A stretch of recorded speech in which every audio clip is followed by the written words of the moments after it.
Yo, guess what? Today I'm giving you the ultimate guide, the ultimate cheapest guide on getting you the highest physical, mental, emotional, and spiritual self you can possibly be. How to come back to your health in the cheapest way. I got an amazing guest that's going into the secrets for sleep, secrets for boosting your hormones, lowering your stress levels, increasing your capacity to stress, and ultimately building the most amount of muscle. What are the secret supplements out there? It's gonna be amazing. Stay tuned and let's get into this. How many times have you opened up Instagram or Facebook and seen an ad for, and I mean, I'm sure you're consuming a lot of health content, and seen an ad for a new health thing and this health thing. And you got to go to this module 1 and then this module 27 to finally learn how to be healthy.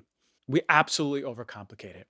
And in my experience with all of the clients that I've seen over time, we really in our heads about what we need to do to finally feel healthy. And the irony is that we can start feeling healthy today, really. So I'm going to give you, over the years, I've done so much research. Over the years, I've done many shows. A lot of you have gone back and listened to them. A lot of you have been listening since the beginning. Had a lot of amazing guests and really synthesized the ultimate guide. Easy stuff, cheap stuff for you to start integrating right now for yourself. And as I mentioned in the beginning of the intro, this is straight from my top of my head. So that means I'm telling you all the things in conversation that I would tell just about any loved one, anyone that I meet, anyone that I want to share anything with. This is the time. So ready. We're going to start with the physical body. Here is the trap that we fall into as doctors, as conventional medicine doctors, allopathic, naturopathic, functional, all of us. We fall into the trap of just stopping on the physical body. We got it reversed, right? Your disease doesn't start just in the physical. It starts a long time before. It starts all the way in the mental realm. And then before that, it starts all the way in the emotional realm. We're going to go into all of those.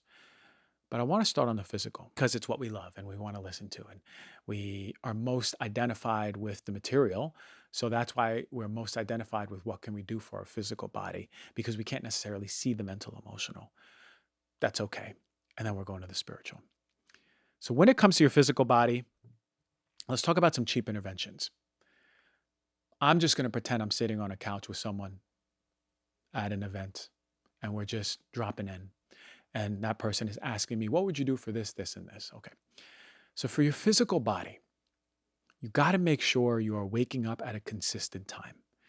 Your body loves consistency. That means you want to make sure, if you're not, starting off with a consistent time of waking up to really get your circadian rhythm going. Your physical health so much is all about rhythm, right? All about rhythm, all about clocks in your body, all about consistency. Your body wants to know and expect what it needs to do, because this rhythm, these signals, are setting off cascades in your body. Your hormones are fluctuating. Neurotransmitters are fluctuating, right? You're getting sleepy at a very specific time through the night because your body knows. You're eating, your hormones for eating. You're getting hungry. You're not getting hungry. All working on a very specific clock. Now, what it is for you is what it is for you, whenever the time works for you. But really, you want to make sure you're getting deep sleep. And this is why I'm such a fan of anything that really tracks your sleep, just to get an idea. Now, it's not necessary, and I remember I said I want to keep this cheap as possible, but at least having an idea of how your deep sleep looks, and you're getting a good amount of quality sleep, because 8 hours doesn't mean 8 hours if you're not even sleeping right or deeply. So getting into bed consistent time, waking up a consistent time. Now, what I would say, if I was talking to someone at an event or something, is make sure you're exposed to something outside early on.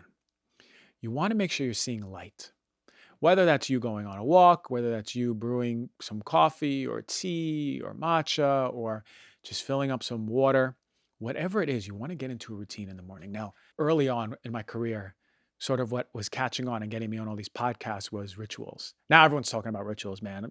Man, I was the OG on this stuff. I kid you not. I was talking about this 5 years ago, the importance of rituals. Now we have many pages talking about why it's important. And it's true. It's the same thing. Same thing I've been saying. You have to have a time for yourself in the morning. It is essential. At least 30 minutes to get yourself into a grounded state. That's going to set you up for the whole day, and it's going to set up your body rhythm.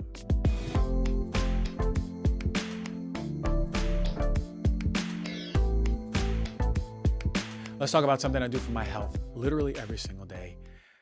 I talk about taking AG1 because I wanted more energy in the beginning. I wanted something convenient where I can get all my greens. What I loved about it, the first time I tried it was it didn't taste super healthy, but it is super healthy. It had a mild tropical taste that I actually look forward to every single morning. But what's in it? With one scoop, you're getting 75 high quality vitamins, minerals, whole food source superfoods, probiotics, adaptogens to start your day right. Now, adaptogens are the things that help your body adapt to stress, if you don't know that. AG1 supports better sleep quality and recovery and mental clarity and alertness. I'm sleeping better through the night and I got the energy during the day. It's part of my daily ritual. I have it every single day, put a little bit of water, scoop of AG, mix it up, and I drink it straight. And I love it. It's a small micro habit and has big benefits. But to make it easy, AG1 is going to give you a free 1-year supply of immune supporting vitamin D and 5 free travel packs with your first purchase. All you got to do is visit athleticgreens.com/healthyself. Again, that's athleticgreens.com/healthyself to really start taking ownership over your health and pick up the ultimate daily nutritional insurance.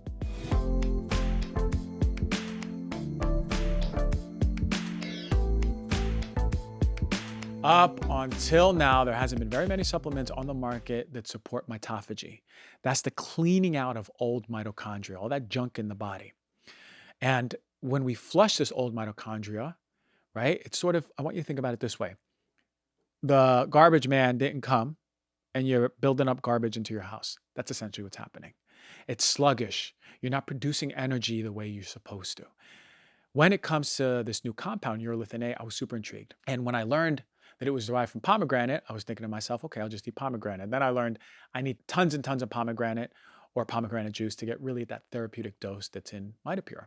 Now comes Mitopure from Timeline Nutrition. They've created 3 easy, delicious ways to get your daily dose of 500 milligrams of Urolithin A from their product Mitopure. You can get it from a vanilla protein powder, a berry powder for smoothies, and the one that I love, soft gels for travel. Mitopure is the first product ever that gives you that precise dose of Urolithin A.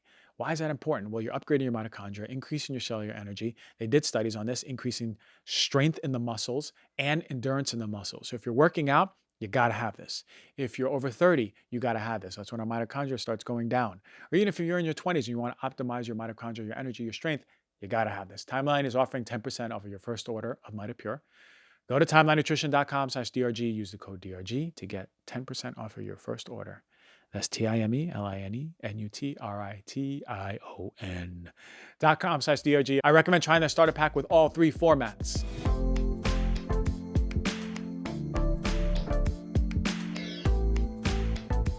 So go outside. You want to see the sun within an hour to an hour and a half of waking up. That means it doesn't have to be sunny out. You can have clouds out there, but you got to be exposed to light, daylight, because what that's doing is setting off your cortisol response. This is an important response in the body. When you wake up, your cortisol is going to be high. So it's what wakes you up. And then it boosts up over the next few hours, really over the next hour and a half, 2 hours. You want to make sure when you're in the sun, you're getting consistent light every single morning to boost you up really high. You want that cortisol up because it's setting you up for your whole day. Your sleep starts in the morning for that day. So getting outside, seeing light, not being on artificial blue light, not being an artificial fluorescent light, not turning on the TV and staring at it, but your first exposure to light is going to be natural light. Very important. These 2 things, you're already going to start feeling better. That I promise you. You want a little plus? Put your feet on the ground. I did 2 shows on grounding in this series for Heal Thyself. And there's a reason. There's studies out there reducing inflammation, increasing blood cell count, balancing your nervous system, reducing stress markers in the body, reducing pain in the body. It's amazing stuff. So if you can, put your feet on the ground every single morning. Ground, earth, close your eyes, open your eyes, whatever you need to do, but make sure that your feet are hitting the ground and you're getting yourself into some sort of meditative state, right? Grounding plays a big role, right? Because when you're getting all of the negative ions in the body, right, you're putting yourself in a state, not only a nervous system state, and balancing that parasympathetic, sympathetic. How many of you wake up, roll out of bed, grab your phone, you're already on sympathetic mode because that phone is going to put you in sympathetic mode.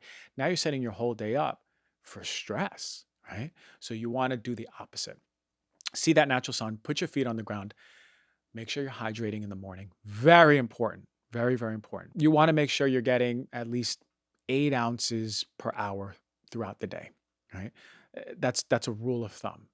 You could do more if you're working out, if you're going in the sauna, but at least 8 ounces. So how many of you are even getting that, right?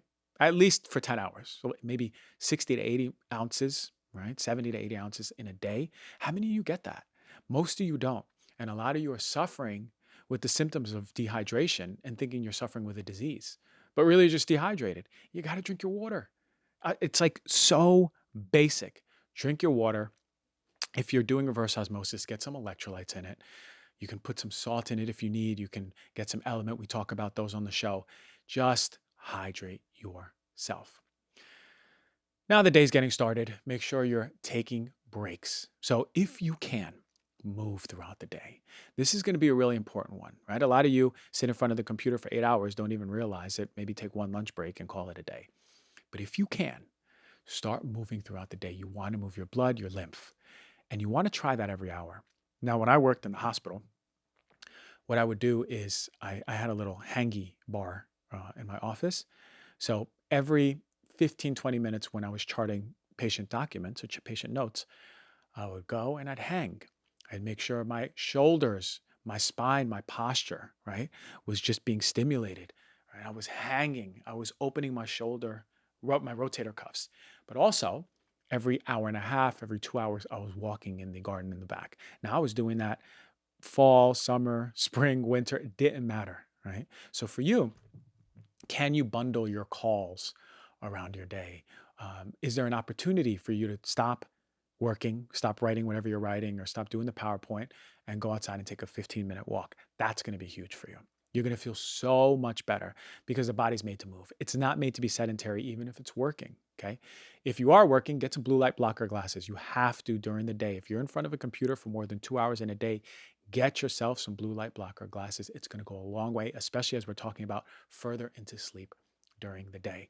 Very important for your physical health. You got to do that, and you'll notice a big difference. Make sure you're hydrating throughout the day. Make sure that you're eating breakfast, lunch, and dinner, or breakfast and dinner, or whatever it is, however you want to fast, whatever is good for your body, but you have to start testing it out. There's people who like the intermittent fasting where they stop eating around like 6 o'clock and wait 12, 13, 14, 15 hours before their next meal. That's something that I do. That's something that works for me. But make sure that each meal is protein rich and fiber rich. Very important. You want to make sure you're getting your greens. I'm not a proponent of the carnivore diet. I have a lot to say about that. I can do a show on that. I just think they're not based in science. If it helps you, great. But I think that to think it's a sustainable diet is kooky. You want to make sure you're getting the colors of the rainbow in your diet. So at the end of the day, ask yourself, did I get red, orange, yellow, blue, violet, green, whatever, all the colors of the rainbow? Make sure your dish looks like that. You're getting all the nice antioxidants that are inherent in all of the fruits and vegetables, plus the vitamins, plus the minerals. Again, protein rich, fiber rich. You're feeding your gut bacteria, you're feeding your muscles, which bring me to muscles. You got to do some stuff. You got to work out. You got to stimulate the body at least 4 times a week. At least 4 times a week, you need to challenge the body. Whether that's you doing squats in your backyard or you going to the gym and doing weight training, whether that's you boxing, you going for a jog, you got to make sure you're moving the body. Single-handedly, one of the most important interventions we can do for our health is workout. We know this. There's so much data on it, but we don't do it. But it's what keeps us young. Make sure you're getting to the gym. Whatever excuse you have, build that excuse around you going to the gym and then figure it out later. So important. That's a non-negotiable. Make some time in your day, whether it's in the morning, afternoon, or night, to stop. Now, this is going to be really important. I'm going to go to the mind-body stuff, but make some time to stop. From the physical aspect, you're lowering your cortisol. You're balancing your nervous system. You have to take some time to close your eyes and just bring presence to what you're doing. Whether that's you drinking your midday tea and you're fully with the tea, or whether that's you going for that walk, but really no phones, no music, and really paying attention to the sounds, doing a meditative walk, or you just sitting and meditating, or you doing a breath work. You want to start your morning or break up your day with something like that to really, it's all about balancing your cortisol, your stress hormones. It's all about getting out of sympathetic, which brings me to this. Physically, you want to make sure you're breathing right. So many of us, I bet you right now, so many of you have your stomach sucked in and are breathing into your chest. I bet you. Make sure that your belly is relaxed. Make sure your diaphragm is going all the way down. Make sure your diaphragm is stimulating your digestive system, opening up your lungs, getting in all the air, oxygenating you, and you're not breathing with your scalenes, your neck, your shoulders. So important, because one of the major causes of anxiety is you not even knowing that you're not even breathing right. So that brings me to trying out some breath work if you feel called. Lay down a little bit, put your hand on your belly, fill your chest, and just breathe out. Fill your belly, fill your chest, and breathe out. Do that 20, 30 times. That's an easy way to ground yourself. If you ever feel anxious, like you're in a spiral, ground yourself. You can do the meditative walk, you can do the breath work. You might want to do it to break up your day, because I always say if you have an extra busy day, make sure you integrate something in the middle of the day, because the thing that you think you can't afford is going to be the thing that gets you through the rest of the day. And that's the thing that brings you back to the body. Two more physical aspects, which play into the mind body too. If you can, make sure you're building yourself in community. You want to make sure you're connecting with people. We know just as important as working out, at least at this point, is the social isolation piece. You want to make sure you're working on having deep connections, whether it's 1, 2, 3, 5, but building a community of like-minded people who align with you and who, more importantly, see you for you. You want to make sure you have people who accept you fully for you. Whatever your weird quirks are, that's true community. So make sure if you have a hobby, get with other people who love your hobby. If you're so passionate about basketball, go to all the people in your gym, go to the park, make some friends, start a Saturday basketball league, whatever it is. Meet some people who are in alignment with what you truly, truly, truly brings you passion. But we know community has a major role on blood pressure, lifespan, cortisol, is more, the impact of community is more than even getting off of smoking or even drinking. It's incredible. Which brings me to smoking and drinking. You want to make sure you're reducing that and or just full cessation of it. That's going to be a big forest fire to your body. You already know that. Last part for physical, and I might be missing something, but this is just what's coming through right now, is if you're in a relationship, making sure you're deepening intimacy. One of the major sources of stress in a relationship is lack of true intimacy. And if you can't find intimacy in a relationship, which you're being exposed to every single day, and that's your low-grade source of stress, that's going to cause a forest fire in you over time. The name of the game is reducing that inflammation. And guess what? Stress, daily stress, even mental, is going to cause inflammation in the body.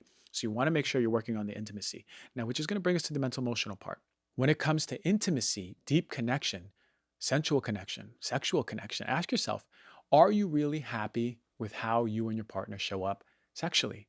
But it's not just sexually, it's just the sensual part too. Do you find yourself comfortable with sitting down with your partner on the couch, having conversation, opening your heart, having your partner feel heard, feel seen, feel loved? Are you opening your heart and being able to hold your partner in his or her or their truest expression of what they're feeling, of what they're going through?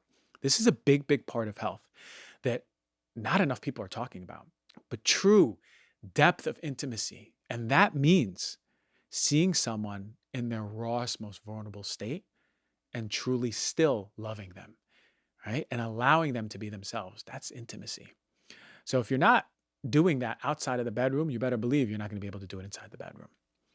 But you have to have a connection with yourself. You have to have a connection with your level of intimacy with yourself. Can you, before someone else allows you to be vulnerable, can you allow yourself to be open, vulnerable, raw, and see yourself for who you are? Very important. And then you want to make sure you're having good sex. You want to make sure you and your partner are deeply connected. You want to make sure you're speaking out what you want out of a sexual relationship, sensual relationship. What do you want in the bedroom? Do you even know what you want? Or are we just submitting to what society says is sex? Is it just intercourse centric? Or are you allowing yourself to fully have the experience of deep connection with your partner, loving connection, breathing together, seeing each other in the eyes, right? Softly touching each other, connecting before there's even intercourse on the table? Or is every single intimate interaction between you and your partner always leading to intercourse? And can you maybe expand on what it really means to be intimate with each other? Because that is the remedy for the stress that you may have with your partner. Because if your partner feels seen and loved and accepted in the bedroom, I promise you they'll feel loved, seen, and accepted everywhere else. Try that out. Really try that out. Emotional, if you know I talk about this all the time, I'm going to make this quick because you know I put so much content out there. If you're holding in emotions, that is going to be foundational in your health. When you're holding in emotions, you will suffer with a mental disruption first, which will down the line turn into a physical disruption. We talked about all the physical stuff. Do those things, but if you're doing those things and not doing the mental, emotional things, it's all for naught. Again, if you're holding in years and years, 10, 20, 30 years of true, raw emotion of you feeling unsafe to be who you are, then that is disrupting the whole tower of health that you are, okay? Because this is on the foundation. So you want to make sure you're checking in your body. What I tell my clients is you cannot be healthy if you don't have a relationship with your body. I'll say that again. You cannot be a healthy person if you do not have a relationship with your body. What does that look like? A relationship with your body means that there's an open channel between you and your body.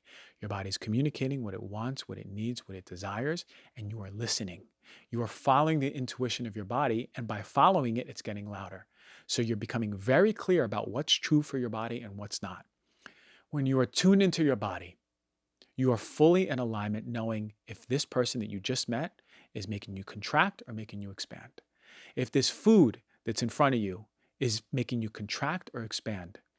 If this idea for business is making you contract or expand. When you're in tune with your body's communicating with you. That, my friends, is your compass for health.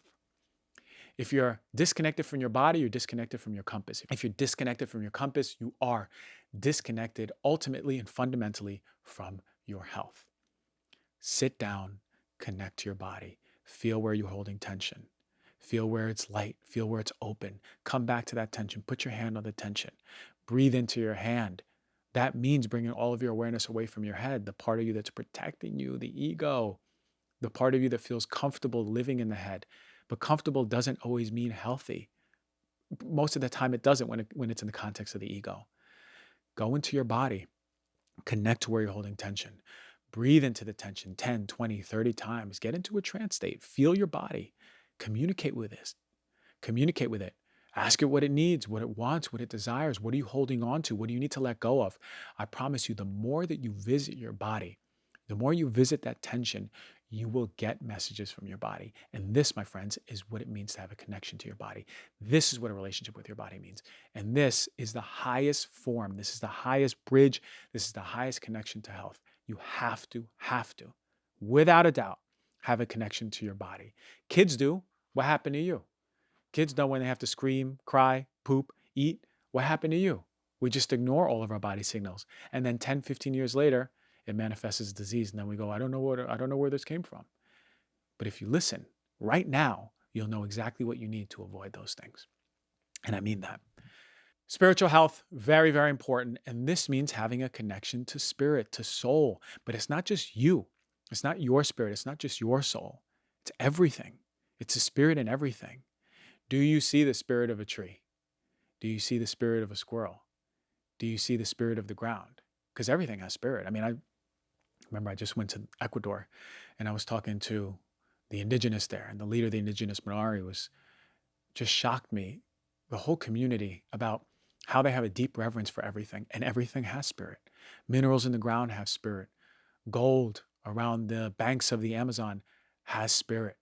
Snake has spirit. Everything has their own spirit, but all spirits interconnect and have a deep relationship with each other. So to bring this away from the woo-woo and bringing it back to us, can you stand outside and connect? Can you connect that a tree is alive? Can you connect beyond your perceptions, beyond your judgments of squirrel? Can you just see the squirrel for what it is and see life in it? Can you look at a flower beyond you not liking the color of the flower or liking the shape of the flower? Can you see the flower for what it is, that it has spirit? It is fundamentally connected to who you are. It is a ripple, a wave in an ocean, just like you. And we look at that other wave and we see it as separate from us, but it's truly us. You have to be connected to your spirit. I don't care if it's religious. I don't care if it's spiritual. You have to be connected with your purpose. You have to be connected with your purpose. You are not going to love life. You're not going to enjoy life. You are going to resent life. You're going to resent the people in it if you don't love your life. And the way to love your life is to be in your purpose, because you can't lie to yourself. You cannot lie to yourself. Your body knows. Your soul knows. It's your ego that tries to convince you otherwise, that you're in your purpose and you think you're in your purpose, or not even knowing what your purpose is. One, you know what your purpose is. You've been knowing it. You have talents, and you have talents that are unique, powerful, and can change the world if you want it to. Are you connected with your talents, or are you too scared to show them off to people? Are you too scared to be who you are? And are you connected to your purpose, or are you doing something, my God, for a living that is sucking your soul out of you? Because if you are wasting life. You are wasting what you are here for. Come back to yourself. Come back to your spirit. Come back to your purpose. Embody your purpose. Be fearless with who you are. Give the world who you are. Be in alignment with your purpose and be within it fearlessly, because that's what we need to heal the world. And ultimately, that's what you need to look for that's what you need for your highest form of healing. Get in alignment. Listen to your body. Ask your soul what your purpose is. You already know this, but it's going to show you what you already know. You already know what your purpose is, and get in alignment. And at the worst, if you're in this banking job and you hate it, then start doing some purposeful stuff as a hobby. It'll make a difference. I promise you, you'll start feeling better. Now how much money did we spend on all this? Not too much, right? How much time we spent on all this? A little bit of time. How much of a difference is it going to make in your health? Oh, that's monumental. There's your ultimate guide. Notice, I'm not selling you anything other than you connecting to yourself, other than you putting rituals for yourself, other than you really prioritizing your health. It starts with you. Then it moves out to your family, but it starts with you. You cannot be healthy until you align with all of these bodies, the physical, mental, emotional, and spiritual. And all of it is here for you. I really hope this part helped, this ultimate guide. I love you all. Let's get to this special guest.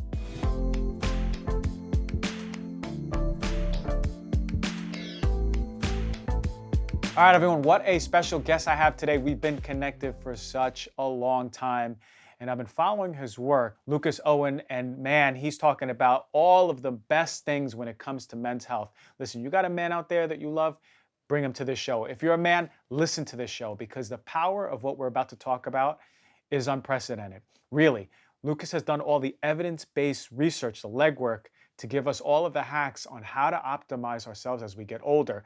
Not only our hormones, but our brain health, our heart health, our body health. Welcome to the show, my man. It's been a long time coming.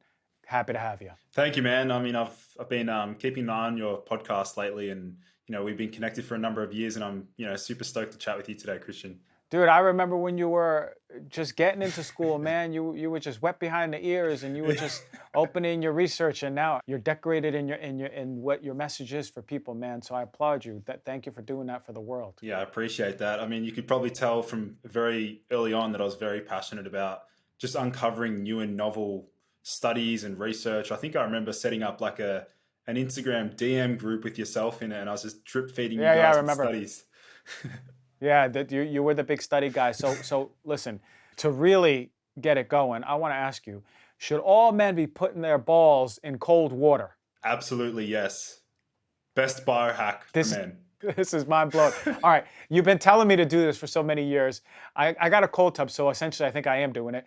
But what is the benefit of putting your scrotum in cold water? Well, if men really care about optimizing their testosterone and fertility, it's probably the single best biohack they can implement to really maximize testosterone production. I mean, if we have a look at the male anatomy, there's a reason why the testes are found outside the body.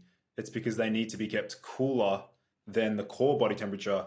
And a number of men these days find themselves, wearing tight underwear, or perhaps like sitting down at a desk all day, or driving a car, like doing long hours in hot environments. And we know that just anytime when the testes are 2 degrees too warm, this can completely arrest spermatogenesis. So this is a really cutting edge health hack that men can implement. I love that. Okay, so let's say not everyone has a cold tub. Are we talking about filling up the sink type situation, throwing some ice in there? How are we doing this in a feasible way in our home? The best strategy here is to simply for men to grab an ice pack from the freezer, apply it up against the underwear, obviously not directly to the scrotal skin, otherwise you'll end up burning the skin. But we've had a number of guys just reach out wanting to know different ways to do it. And gosh, I can tell you there's been a number of weird ways that people manage to ice their balls. So just unbelievable. I love that. Okay, so we're cooling down the testes, increasing spermatogenesis. What's it doing with our testosterone? Is it actually helping our testosterone by doing this? Yeah, so some of the theories that I've sort of come up with as far as like the biological underlying mechanism of action is purely based on the fact that it's causing massive amounts of vasoconstriction in the testes themselves. So the ice causes vasoconstriction, and that's then followed by like a rebound vasodilation effect. And that sort of brings new, fresh oxygen and blood flow to the testes to help with, testosterone production. Okay, so testosterone, the big thing, I mean, men my age are coming in and starting to get shots for testosterone. They're wanting to up their testosterone. Their libido's poor. They don't feel they have that oomph for life. They're not putting on muscle the way they used to. All right, we already have this one on the check mark box. Putting our scrotum or icing our scrotum and getting it really cold. What else? What are some things in your research-based guy that you've come across? Yeah, well, when it comes to other methods and modalities, I would say the other strategy for men is to do some sort of heavy resistance training. So 3 to 4 times a week of compound lifts, that is demonstrated to increase the secretion of not only testosterone, but also growth hormone, DHT, and also have a positive effect on thyroid hormones as well. So for men looking to select the right type of exercise for their hormones, I truly do think the best type is shorter duration, high explosive output, large muscle groups. So that can also be like sprint work, for example, doing sprint training or HIIT training, for example. So compound meaning it's not isolated like a bicep curl over a bench, right? Yeah, exactly. So compound lifts meaning like incorporating numerous muscle groups to facilitate the actual exercise. A good example would also be like squatting. So like 8 to 12 reps of like, pretty decent weight. That's a good way to like really enhance testosterone secretion. Now, let me ask you a question. A lot of people say, I love doing the machines. I hate doing the free weight. Is there a big difference? Well, when it comes to some of the, like, for example, a leg press machine, I still think you're able to get like decent, glute activation. You're still getting a lot of quad activation. I still think you can, facilitate a very positive effect on hormonal status just by using, machine weights as well. I love that, man. Okay, so look, I love working out, but you're saying 3 to 4 times a week, compound movements. Is there a magic number of how many sets that we need to be doing? You said 8 to 12 reps, but sets wise, is there something we need to look for, or time in the gym, or just time moving? It's a good question. I mean, it comes back to like individuality here, just like with nutrition. In general, it depends on how well a guy is able to recover. So, for example, if he's able to, wake up the next day not super depleted and exhausted, if he feels like he can train again, that's a pretty good sign he's able to sort of like recover and recuperate, particularly followed by like adequate nutrition and a good quality sleep. I mean, we haven't even sort of spoken about the impact of sleep and how sleep can affect hormones, because we know obviously both you and I understand the importance of sleep. That can also play a dramatic role in terms of recovery as well. I love that. Okay, so before we get into anything sleep or recovery, what about before we go to the gym? Because a lot of us go, okay, listen, new year, I'm going to get back to the gym. I'm going to get back to how I looked in college, or even early on college. I was feeling good about myself. What about pre-workouts? There's so many. You could go to any health food store and there's powders upon jars, upon sticks. When you look at this health-wise, what is really evidence-based? What is powerful bang for the buck pre-workout interventions that we can do? Yeah, I love this question a lot, because I used to be that kid back at like all those supplement stores, analyzing all the ingredients on the back of these supplement bottles and understanding the different dosages, and also trying to determine like which ingredients actually have a positive effect on sports performance. That's the whole reason why my brand, Ergogenic Health, that term ergogenic is literally sports performance, anything that can enhance like mental or physical performance. So when it comes to like ingredients, I mean, The tried and tested ingredient or supplement, creatine monohydrate, that's oftentimes used for athletic performance. However, there is a new form of creatine, which I think is going to be possibly the biggest and most exciting form of creatine in 2023. Hopefully, this podcast will be released this year. Yeah.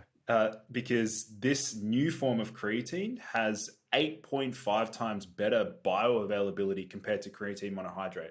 And creatine monohydrate is already considered like the gold standard. And not only that, it also has a better ability to cross the blood-brain barrier.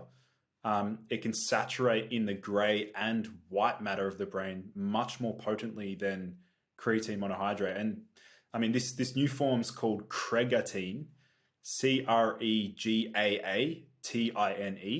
And all it is basically they're combining there is a precursor to creatine. It's known as GAA, guanidino acetic acid.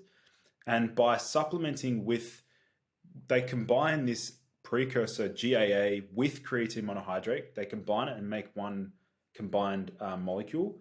And that has a much more potent effect on improving the bioavailability of creatine in the body. So that's definitely a really exciting ingredient.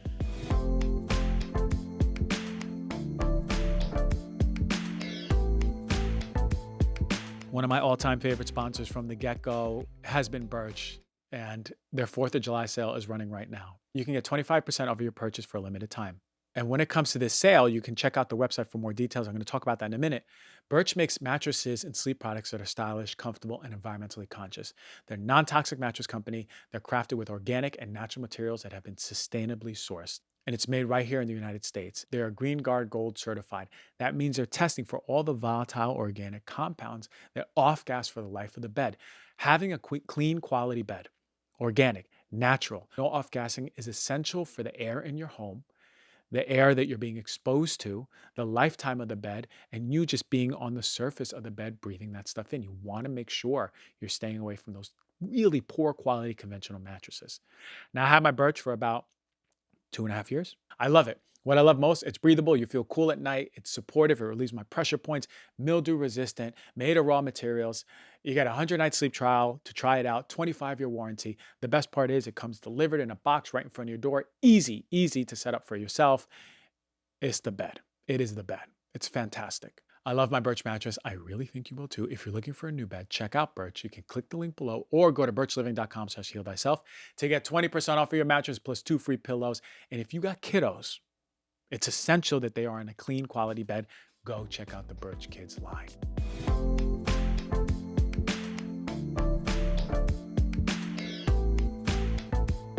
$70 million Americans have chronic sleep issues. 70 million. And 50% of us have sleep deprivation. Might be you.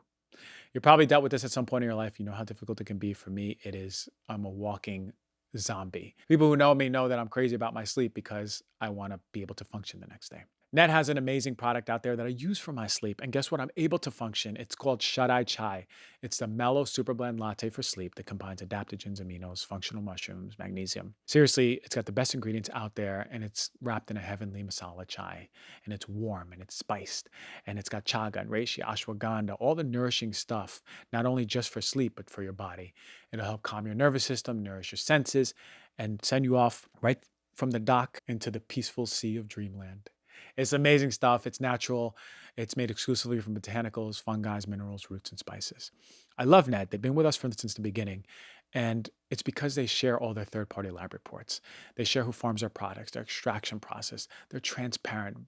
They show us the heavy metals, the pesticides, all the stuff that we want to stay away from. It contains no CBD, caffeine, melatonin, or dairy. And the way that I use it is about an hour and a half before bed, right before I start my night rituals. It's what sets me up. I enjoy it. I look forward to it. It's tasty. I put it with a little bit of water sometimes. Maybe I'll add a little bit of almond milk if I'm feeling naughty, and then I'm good. Go to helloned.com/DRG, enter the code DRG at checkout for 15% off of Shut-Eye Chai. That's HELLONED.com/DRG to get 15% off and the sweetest of dreams.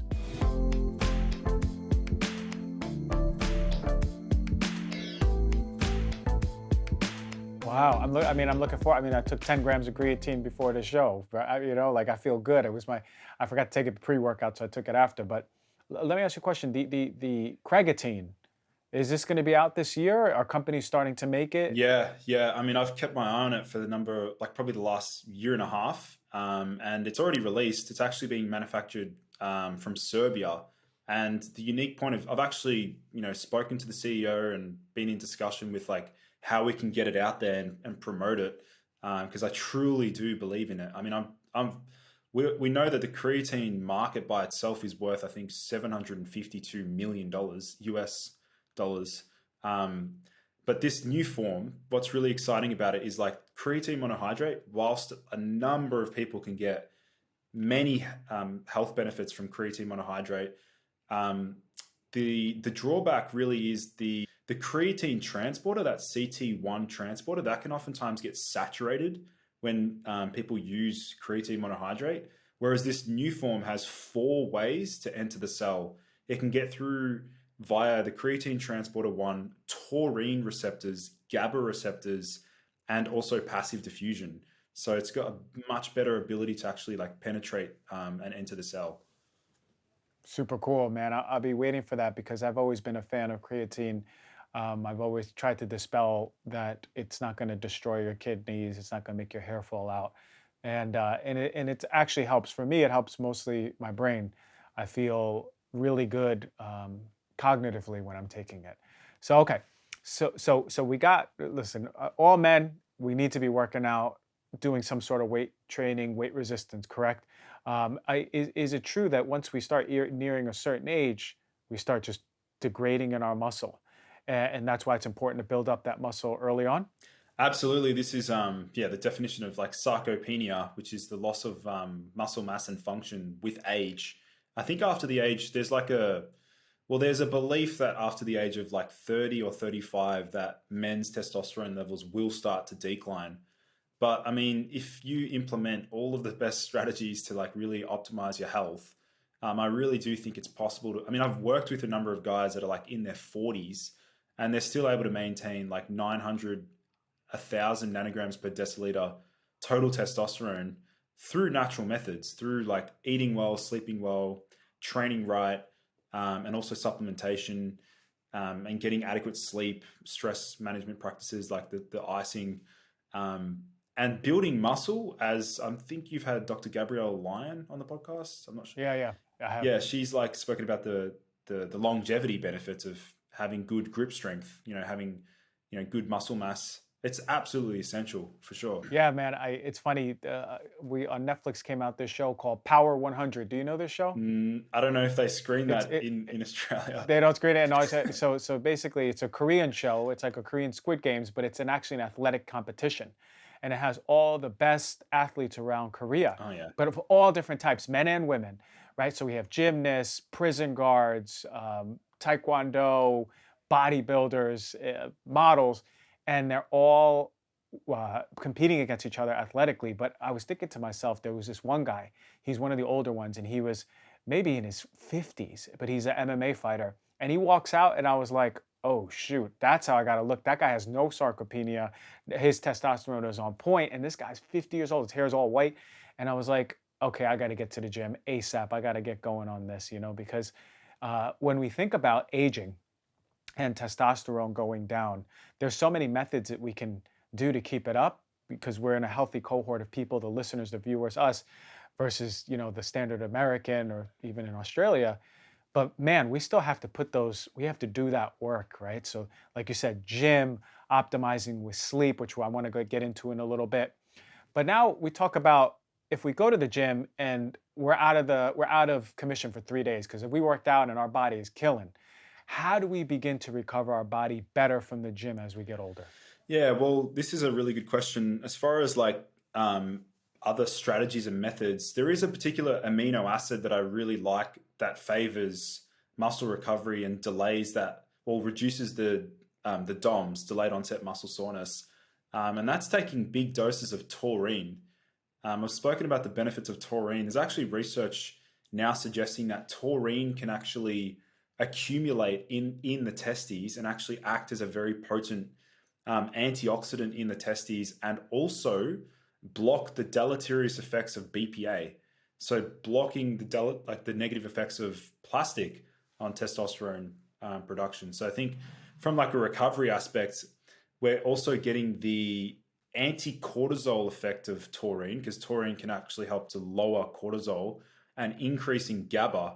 So not only will that help with reducing stress and that sympathetic tone after a workout, but it's also going to help to facilitate better quality sleep and promote deep sleep essentially.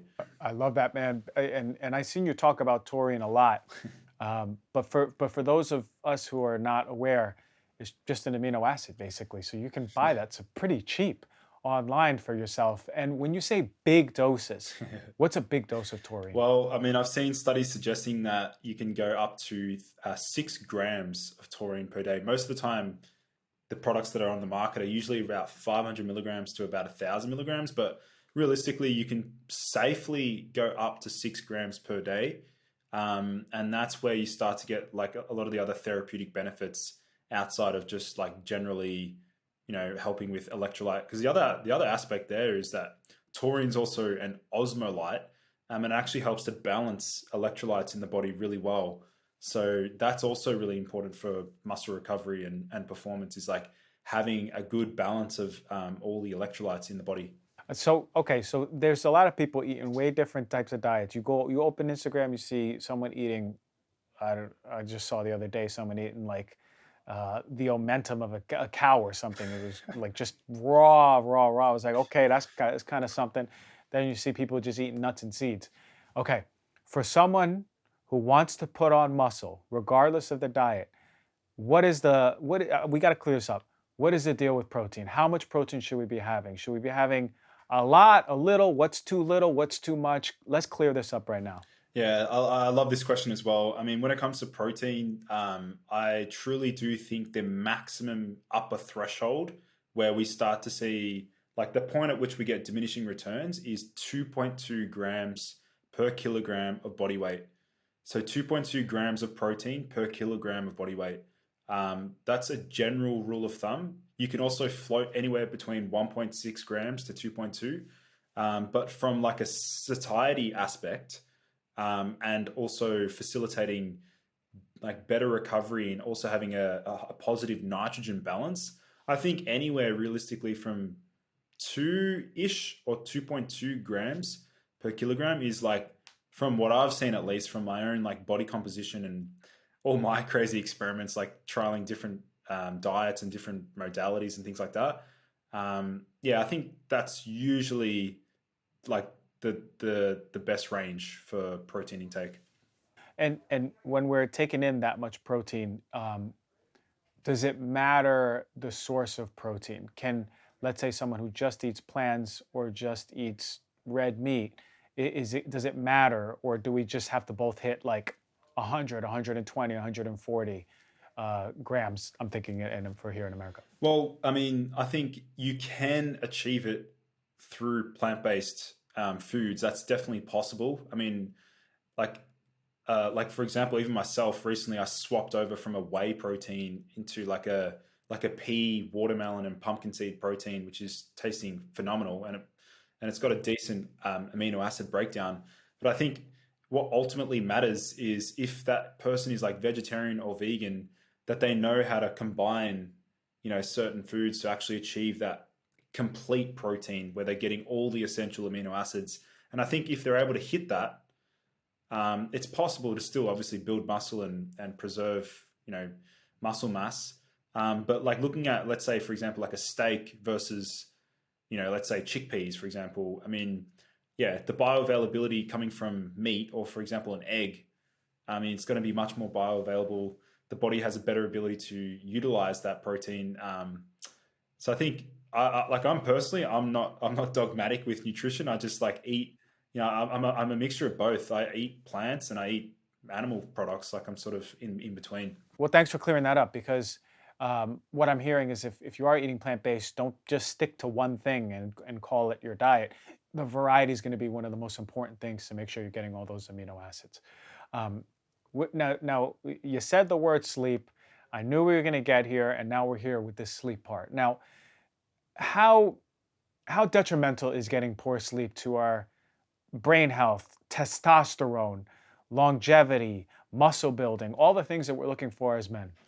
Well, I mean, if we look at some of the implications of poor quality sleep, I mean, we know that insufficient sleep or even fragmented sleep, where the person's waking up numerous times throughout the night, like micro awakenings, I mean, this can lead to compromised insulin sensitivity the following day. In fact, a single night of sleep deprivation, where somebody's sleeping on average like 5 or 6 hours, will lead to them experiencing life as a pre-diabetic. So what that means is that if they eat carbohydrates, their ability to handle and utilize the carbohydrates as an energy fuel source is compromised. So they cannot utilize glucose effectively, and they cannot actually enable glucose to enter the cell because their body is more insulin resistant, so to speak. So as far as like recovery goes, from a hormonal standpoint, I mean, we've seen studies suggesting that consecutive sleepless nights in men, like 5 to 6 hours, can decrease total testosterone by up to 25%. And this is a significant drop. And a number of men, whilst on paper that may not seem significant, it's also in combination with the fact that they're also going to be insulin resistant, their cortisol levels are going to be higher, their adrenaline levels are going to be higher. There's probably going to be some perturbations or changes in their microbiome as well. I don't know. Have you seen any research on like sleep deprivation and microbiome stuff? Yeah. I think the stress levels would change it over time. Yeah, Yeah, for sure. yeah. Yeah, so it's everything basically what I'm hearing. It's like every system. I mean, sleep when it comes down to it is almost everything, like eating healthy, but you got to be sleeping. So, what would you then say to the people who go, "Hey man, like I'm trying, but I can't fall asleep," or the people who go, "Okay, I fall asleep, but I'm waking up all night." What should we be doing to quote unquote hack ourselves to better sleep?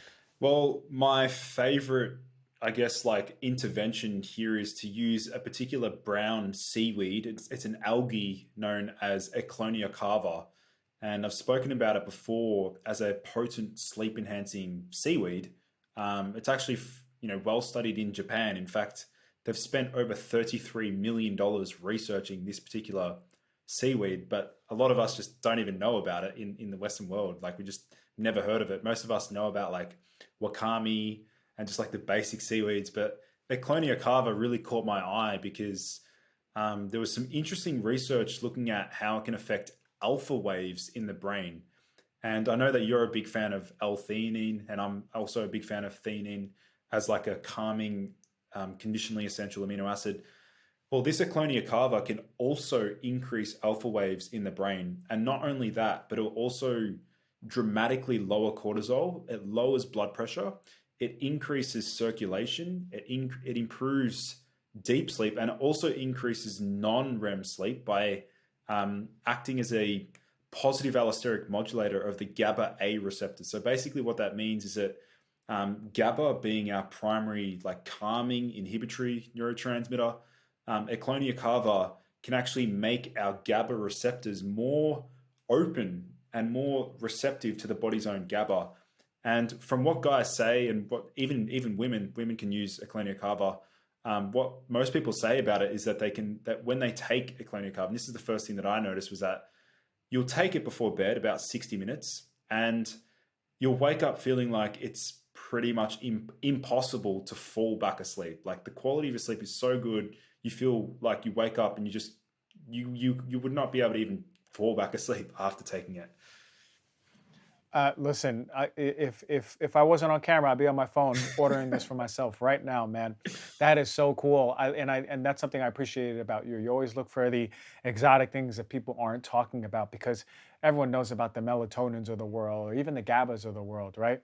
Ashwagandhas, but you're really here saying, okay, no, there's a seaweed out here that is going to change your life. And is it in production? Can someone buy it online, or is it still being researched? It's definitely in production. I mean, I vetted like 4 or 5 different supplement companies and different brands of Eclonia cava, and I just went straight to the biggest distributor in America. I think it's actually, yeah, in America.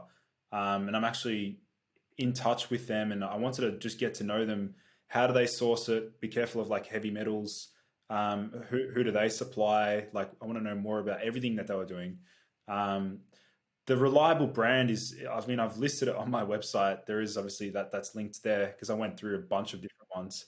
Um, and in general, that one there, like 1 to 2 capsules, is equivalent to, there's another brand known as Swanson's, which I'm sure you've probably seen before. Hmm. I know those. Yeah, Yeah. I tested their one and I had no effect at all. Like I was just like, even with 2, 3 capsules, I'm like, nah, I'm not getting any effect. Wow. Um, Wow. Okay, so we got to go on your website. We're going to go on your website. What do we just type it in there, search it, and then yeah, we'll find it. yeah. But also, even if people don't want to use it in supplement form, I'm also pretty confident you can even cook with it. In fact, I'm pretty sure that like you can cook like soups. I think traditionally in Japan, they actually use the seaweed as part of their cooking, and they use it as like an ingredient in their soups, for example. Listen, I'm trying to get knocked out by this stuff. I'm so excited to try it out, man. And it's interesting that how it's working, the mechanism of what you were saying on the GABA, um, because so many people go and buy GABA, but if something that can really give us that restful sleep, or we're waking up and we're like, whoa, I'm ready for the day. That's what people are always looking for on every supplement. So I'm really excited about this. Um, when it comes to just overall sleep, aside from supplementation, are there any lifestyle modalities? Should we be icing something else, warming up something else? Is there anything that you've been seeing as far as preparing the night of? Well, the other intervention that I've been doing for a number of years now is I actually sleep on an incline. So I've inclined my entire bed. Have you seen me talk about that before? I haven't. So I basically, I mean, I'm using, well, I was using my old textbooks from high school, the subjects that I performed the worst at. So I'd use them. I'd use, They get to the bottom of the bed. yeah. For all the subjects that I didn't get an A+ for. So what the practice basically involves is like sleeping with the head end of your bed, so where your pillows are, having that elevated. So you're literally sleeping on an incline. And some of the benefits of that include it actually enhances something known as glymphatic drainage. So enhancing the brain's ability to detoxify during our sleep. And this is really important for preventing things like neurodegenerative diseases. They actually think that it's an accumulation of waste products in the brain and metabolic byproducts that can actually accelerate brain aging. And so if we sleep on an incline, this can lead to, well, the theory is that it can enhance glymphatic drainage. And then also beyond that, it's really beneficial for people who suffer from lower back pain and also acid reflux. If people get, reflux throughout the night, that can also help to prevent that as well. Yeah. That's what I thought of when we were talking about it for reflux, but glymphatic drainage makes sense. So couple that with some seaweed, and man, you're really doing it. So what big of a role does the core body temperature? How do you drop your core body temperature? Is there anything you do to add on to that? Well, I mean, it's funny you asked that, Christian, is because I actually, about 2 months ago, with the help of a friend of mine, Katie, she helped me actually install the 8 Sleep mattress. So I do have the 8 Sleep cooling mattress. And for me, that's also been another game changer, particularly in summertime here. It gets, quite warm. But ideally, yeah, I mean, the body should be kept cool. In fact, when you take the amino acid glycine, for example, which is another calming amino acid, that actually lowers body temperature. And the same also goes with melatonin. Melatonin also has a hypothermic effect on the body. And so realistically, yeah, we want to be sleeping in a cooler environment. And so having something like the 8 Sleep mattress where it has that cooling action, or you can use it, the ULA, or there are a lot of other great products out there as well that can help with that. Yeah, I got the chili one, man. That's been a lifesaver. It just cools it down. And I don't necessarily run hot. My partner runs like a furnace, so it definitely helps her. So as we're making sure we're getting better sleep, we're waking up rested. Uh, the brain is a big part for the focus of that day that we want to tackle that day and be at our highest best. And I know that you've done so much. I mean, like I've seen some blueberry posts, I've seen cacao posts. What are some of the best things over your years that you have found that has been so incredible for the brain and brain health? Yeah, I mean, I love this question, and I'm very passionate about anything that can enhance cognitive function, any domain really, memory performance, anti-anxiety effects, mood. Um, yeah, as far as actually, there's one that I think will be relevant to this discussion. It's a type of pepper um, that actually has testosterone boosting effects and also pro fertility effects. And that's called Grains of Paradise. It has the coolest name ever. Grains of Paradise, which is like a type of pepper that is well known in West Africa. Um, and its Latin name is Aphramomum melaguita, which is like the Latin name's quite complicated. But basically, this pepper shares a lot of the same constituents that are found in ginger. And we know that ginger is also a very beneficial herb for testosterone production in men, and also helping to warm the body up and improve digestion and reduce nausea and all that sort of stuff. But um, Grains of Paradise, they share some of the same constituents that are found within ginger, but it's also got something known as 6-paradol. And 6-paradol has fat burning properties, just like we see with matcha green tea, the EGCGs, which are great for fat loss, and also cayenne pepper, which is thermogenic. This 6-paradol found within Grains of Paradise can increase resting energy expenditure. I think it was up to like 12%, which is pretty significant. And basically, the way I look at it is like, if you're going to have like a piece of steak, for example, or you're having some, I don't know, like a soup or something else, adding like this particular pepper, like you only need like 2 to 3 grains. They're like really, which by the way, they just look like black pepper grains. Yeah, that's what I'm thinking Yeah, about. it literally looks identical. And if you actually grab one and chew it, and like it's so potent, it makes your mouth feel so hot, and yeah, it's got a really pungent feeling to it. Great. And is that something that is available, or do I have to go to Africa to get it? No, I mean, it's ubiquitous. Like you can find it pretty much anywhere. Love Yeah. it. Love it. Okay, so I already got my plan. I'm thinking about the best and most epic pre-workout. It might be some matcha. It might be spicy matcha because I put some cayenne. It might even be extra spicy because I'll be crushing up some Grains of Paradise, and I'll just take it like a shot and sprint to the gym, man. I'm feeling good about maybe add a little beetroot powder, and I'll be ready to go, And the man. new This is creatine. so And the cool. new creatine. And the new creatine. After that, man, you listen. I'm gonna be asking. Listen, I'm gonna be benching. I'm gonna be squatting. I'm gonna be hogging all the gym equipment because I'm gonna be putting up so much weight, man. I can feel it in my bones. But like these hacks are awesome, man. This is sort of what I live for, right? I'm almost 40 years old, and for me, it's You're important almost, to no understand. way, man. Yeah, almost 40. So it's important to understand what are the things that I can do now for longevity? What are the things that I could do to, I've taken even more prioritization to muscle building, to fitness. That hasn't always been a hobby of mine, but this conversation has really gotten me going for this stuff. So really, really powerful.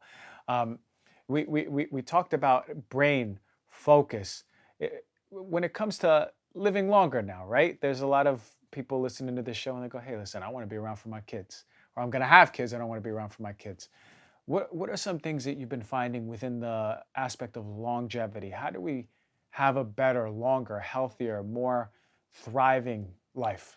I mean, there's oftentimes a trade-off between performance and longevity, and I've seen this discussed numerous times around a lot of the things that are designed to actually build muscle. A lot of the anabolic, like I guess like anabolic hormones and things like that, they can actually, well, there's a belief that they can reduce lifespan. But I think what's really critical, and this is a really important take home message for those listening in, is to incorporate some degree of fasting into their regime. if we're looking at longevity, if somebody has hormonal imbalances or adrenal fatigue, or they're pregnant or they're going through puberty, these are scenarios when fasting may not be appropriate. But if we're looking at like resetting, enhancing autophagy, activating AMPK, doing all the things that we know helps to extend lifespan, we need to either practice some degree of fasting or take fasting mimetics or fasting mimicking compounds like spermidine, which is a polyamine, which has some anti-aging properties. There are some other fasting mimicking compounds like I'm trying to think some Urolithin A, which is found in pomegranate, which is now starting to show some really impressive research. And then there's probably some other compounds out there that, off the top of my head, I probably can't think of any other ones that are like really impressive. But yeah, they're like the main ones. Yeah, the Urolithin A, there's a company out here who actually sponsors the show, and I take it every day. It's been really powerful because they ran a study, a randomized control trial that showed that it helped, I think it was men and women over 50 with better muscle endurance and strength, and better like quad strength, I think it was. Yeah. It was really impressive because I was like, whoa, okay, like now this is something that I want to add into, because I try not to take that many supplements, but this is one that I wanted to add into my regimen. So I'm happy that you actually said Urolithin A. I'm like, all right, cool, Yeah. this is good stuff. Yeah, no, I definitely think that's impressive. And also like we're sort of just uncovering a little bit about like how it actually works. And it's through the interaction with the microbiome. I just love it how like, as a naturopath, I mean, a lot of things come back to improving health via, it's always like, what's the mechanism of action? Well, it's via the microbiome. So it's like, it's always via gut health, Yeah, exactly. Which brings me to the next thing, right? What are the things that you're finding in your work and your research that are disrupting the most the microbiome? That maybe like we sort of know about the antibiotics things, we sort of know, and like, okay, there's chemicals, the pesticides and herbicides. Is there anything that you're like, oh, no, this is actually, we need to talk more about this. This is actually really hurting our gut? Yeah, well, I would say this one's going to be really controversial, but I've just worked with too many men that also suffer from these symptoms, and that's from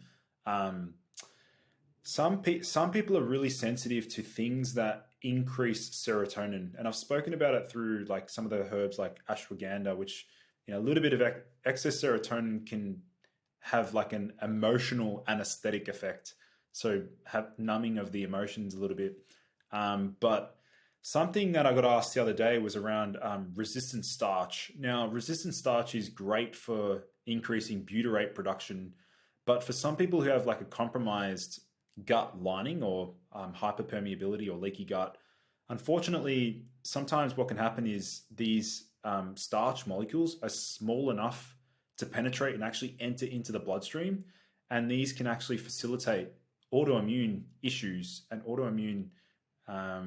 the onset of autoimmune disorders and things like that, and also increasing the body's load of endotoxin. So this is, again, it comes back to subjective response. I know a number of people that can use resistant starch fine, but if you want to actually truly see what happens, there's a pretty cool experiment that people can run. It's with potato starch. This is something I figured out. I don't even know how I found this out, but if you take like 1 teaspoon of potato starch and you take that about 1 hour before bed, just watch your deep sleep and REM sleep scores. I'm very confident you're going to see an increase in like your REM sleep just from using potato starch. Is that right? And why would that be? What's the theory behind why that's doing that? So one of the pathways is, I believe it's histone deacetylase inhibition, so HDAC inhibition, which is like it's like turning genes on and off, which is good for longevity. But I actually think the underlying reason for that is the effect on serotonin production. Resistant starch is I would say it's very positively or correlated with like higher production of serotonin in the gut.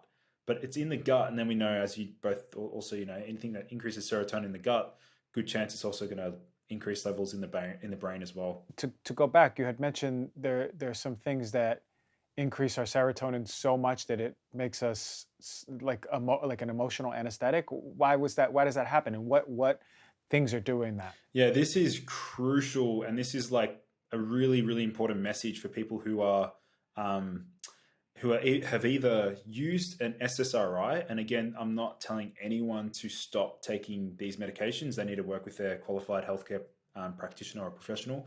But things like selective serotonin reuptake inhibitors, these drugs are known to increase the amount and the bioavailability of serotonin levels in the brain. Now, some of the negatives of increasing serotonin are that serotonin can actually have a dampening effect. It can somewhat blunt dopamine signaling and dopamine activity in the brain. And so some of the side effects of too much serotonin include anhedonia, which is the inability to experience pleasure or a blunting of the pleasure response. They can also experience learned helplessness. So serotonin is very closely correlated with like the feeling of almost like impending doom, where you feel like you don't have any way of escaping. We see even in rat studies where we deliberately stress the rats, and the body, these rats end up producing higher amounts of serotonin and cortisol and prolactin. These are stress hormones. In fact, serotonin is truly the hibernation neurotransmitter, because during periods of darkness and minimal food, the body increases serotonin to create a feeling of everything sort of like at ease. So it almost creates like a apathetic phenotype, not really willing to move, create, do. Whereas dopamine, for example, dopamine is the neurotransmitter that gets us going, helps us create, helps us achieve more, gives us a vision and motivation to actually seek out a goal. So a good example of things that increase serotonin, ashwagandha is one of them. In fact, one of my articles my article's gone viral on the internet talking about ashwagandha and hedonia. How can, for some people who have higher levels of serotonin, this is not everyone, by the way, it's just there's a number of people that already have high levels of baseline serotonin. It can just tip it over the edge, and then they start to feel, if you've had that anhedonic response, you'll know. For me, I can get that anhedonic response very quickly from alcohol, which is the reason why I don't drink alcohol. The next day, if I drink alcohol, I'm just like, meh. I just can't be bothered doing anything, really. Yeah. It's such an interesting concept because it just shows the bio-individuality, right? Not everyone can just go and take something like ashwagandha or any other agents that are going to increase our serotonin if we already have higher than normal, but that's our normal levels of serotonin that our body's reacting to. Now, I've seen that too. I've seen the response of apathetic, and then the dopamine's really low, and they're just super like comfortable where they are. What is the number one thing you think that is disrupting our dopamine? So when it comes to dopamine optimization, the one thing that's like completely zapping and lowering baseline levels of dopamine is social media.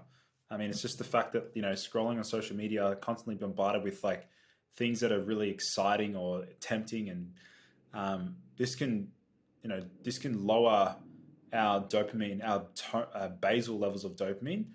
But also something else to really bring up, which I know is going to be highly relevant to your audience, and we really just cannot underestimate the impact of nutrient deficiencies, particularly iron. A lot of people that end up accidentally becoming anemic, there's a number of reasons why people can be anemic, and I think it's like 1 billion people worldwide are anemic. So don't feel bad if you're anemic. Even I managed to get myself anemic, and I managed to do it through donating too much blood, being too generous, and also through taking too many other supplements and herbs that lower iron, because there's a bunch of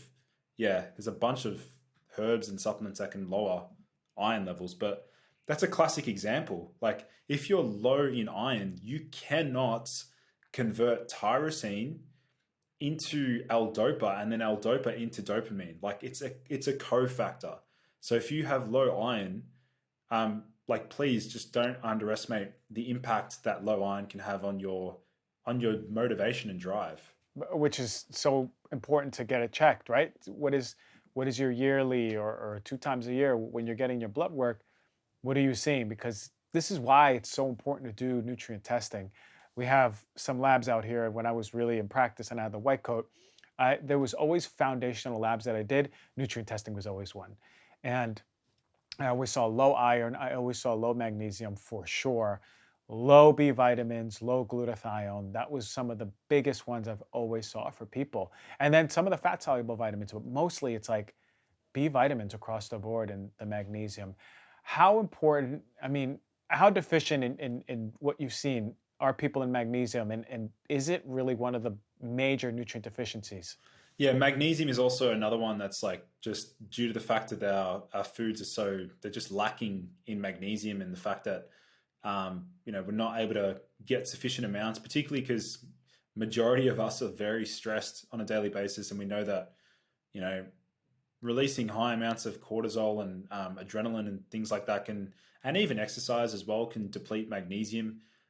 So yeah, in combination with magnesium as well. I mean, magnesium is also important as yet another cofactor to help with neurotransmitter production, and then also helping to increase that parasympathetic tone, which is also good for rest, sex, and digest, which is really important in general for vitality. I love that, man. And you said rest, sex, and digest, and not rest and digest, because we always miss the sex part, right? Because no one's going to want to have sex if their body's in sympathetic survival mode. The body's like, you ain't procreating and you're running away from this saber-toothed tiger. Which moves me to the sex part, the libido. How do we fire up our libido? I know it's multifactorial. There's a lot of things. There's psychological pieces, stress pieces. But in your studies, are there foods, are there supplements that really get the libido going for us fellas? Yeah, I would say the one that's had probably the most dramatic effect on like sexual response and libido is Cistanche extract, which is a traditional Chinese medicine. I actually approached one of the best Chinese medicine doctors here in Melbourne, and I actually asked him, what's a herb that stands out in Chinese medicine as like a really powerful like men's testosterone or men's hormonal herb, and he pointed me towards Cistanche or Rukong Rong, which is its Chinese name. And I think now, like on the internet, there's like tons of videos that are like, now talking about Cistanche after I brought it up on someone else's podcast. But this one here can really assist with the sexual response. And again, if we look at like some of the pathways that actually facilitate libido, serotonin absolutely does not help libido. Serotonin has a dampening effect on sex drive, and the opposite holds true for dopamine. Those that have like high dopamine are sexually excited. They want to have sex. They're like, actively, like, it's that wanting aspect, the desire aspect. It really comes from the dopamine. There are some other neurotransmitters that are really important. Histamine is also really important to create arousal and excitement. And then also, acetylcholine is also important for like generally that parasympathetic response as well. But yeah, from like that's like one herb, but then there's like different foods. I mean, there's obviously aphrodisiac based foods. That grains of paradise that I mentioned before definitely is a good one. But then even eating the rind of the watermelon, the white part of the watermelon, which contains quite a lot of citrulline, that's also great for circulation and blood flow, and anything that can help with circulation is going to be beneficial, not only for men's erections, but also for women, to get blood flow to their to that part of the body as well. We're getting all the damn hacks, man. I love this. This is really powerful.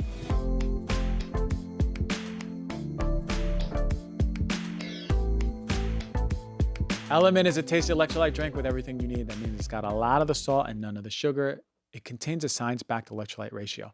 You get 1,000 milligrams of magnesium, 200 milligrams of potassium, 60 milligrams of magnesium, no sugar, no artificial coloring, artificial ingredients, gluten or fillers. LMNT is formulated to help anyone with their electrolyte needs, and it's perfectly suited for any lifestyle. If you're sweating, you need this. If you are waking up in the morning and dehydrated, you need this. I use it throughout the day. It doesn't matter what's going on. There's amazing flavors. I'm going to talk about my favorite ones in a minute. But so many of you are suffering with muscle cramps, fatigue, sleeplessness. These are common symptoms, headaches of electrolyte deficiency, and you don't even know it. Most of us are just dehydrated, thinking we're suffering with a disease. We want to make sure we're getting enough water. Optimal hydration and that balance is essential, especially with summer coming. You're going to be sweating. We know that. Getting balance is key. Grapefruit salt, the flavor has returned this summer. I want you to check that one out. That's my personal favorite. I love it. Then I love the orange, watermelon. Those are my favorite too. And I love the citrus one. But my God, grapefruit, try that one out. It's been great to have LMNT as part of my routine. It's helped limit headaches, fatigue all day long. I feel good on it, especially when I'm out of the sauna. I double up on it. Right now, LMNT is offering you, the Heal Thyself listener, a sample pack with purchase with 8 single serving packets, free with any order. It's a great way to try all the flavors or share them with a friend. Get yours at drinklmnt.com/DRG. The deal is only available through my link. That's drinklmnt.com/DRG. LMNT offers no questions asked refunds, totally risk free. And if you don't like it, they're going to give you your money back. No questions asked. You got none to lose.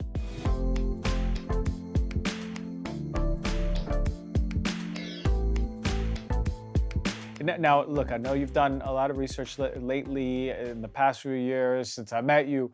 Is there anything that really sticks out that we haven't covered that is really, really important for you to put out to the audience? I think the number one thing here is like anyone looking to get in better health and improve their overall health. I always like to just like remind people that the number one thing that they can do is to develop a high level of self-awareness. Like they need to really pay close attention, not to what their doctor says, but to how they actually feel and how they actually respond to different nutritional interventions, sleep interventions, exercise interventions. Like having a really good level of understanding about how you respond to specific protocols and actually keeping track, like just keep a really simple like log of like how you're responding. You don't have to be orthorexic about it. Like don't be like hyper analytical about how you're performing and whatnot. But I think like having some baseline level of tracking system that you can just at least see like, if I eat this food 6 to 8 hours after I eat this food, I feel like this. Or if I take this supplement, I feel like it improves this, but it makes me socially anxious or socially nervous. Like for me, cordyceps mushroom gives me so much energy and makes me so pumped and primed and excited and enthusiastic. But unfortunately, it makes me socially like tense and like I just can't relax in social settings, and I can't just like I'm chatting with you now, like I feel relaxed and calm. That's because I've loaded up on GABA. But like if I take cordyceps, like if we were having a chat now, like I would be a bit more stiff. Like I'd just be not able to just chill. Right. Love that. It's all about the body self-awareness, right? It's all about like, can you have a sensitivity enough that you can feel the really small changes in, okay, this makes me feel good, but this doesn't. And the more you're connected to the body, the more that you're going to know and notice these things more and more. So you can even take a new supplement and be like, whoa, this is it. I mean, like your level of awareness for the body to know that cordyceps helps you be motivated, have all this energy, but in social situations, still bringing awareness and be like, whoa, that cordyceps doesn't make me feel right. So again, bio individuality, man. For the people who are viewing, listening to you for the first time, where are we going to find you? So go to my YouTube channel, Boost Your Biology. Please go over there. There's like tons of free videos. Just go over there and subscribe. That would mean the world to me. I'm just trying to get my message out there and just promote really novel and unique health hacks that people just don't really talk about. So yeah. I love that, man. And then your Instagram? Instagram is ergogenic_health. Good luck trying to search it because I'm currently shadow banned by yeah. Oh, shoot, man. That's the worst part. And do you have a website? Yeah, they can check me out on ergogenic.health. They'll be able to find me there as well. I love that. Hey, man, love what you're doing in the world. I admire your want to really learn and expand. This is what keeps us young mentally, at least, right? I know you're doing the physical part, but mentally, and it's just the growing and giving those gems to people in a way that you want to share and share your heart and passion with people. This is really beautiful. There's nothing selfish about it. Thank you so much for doing what you do, my brother. And I really, really enjoyed this podcast. Everyone go check them out. And I hope you enjoyed it too. Thank you so much, Lucas Aoun. Thank you, Christian. We'll be in touch, and I'll have to make my way over to the States this year. Yeah, well, I'm waiting on you. I'm waiting on you, brother. All right, thank you. Thank you, man.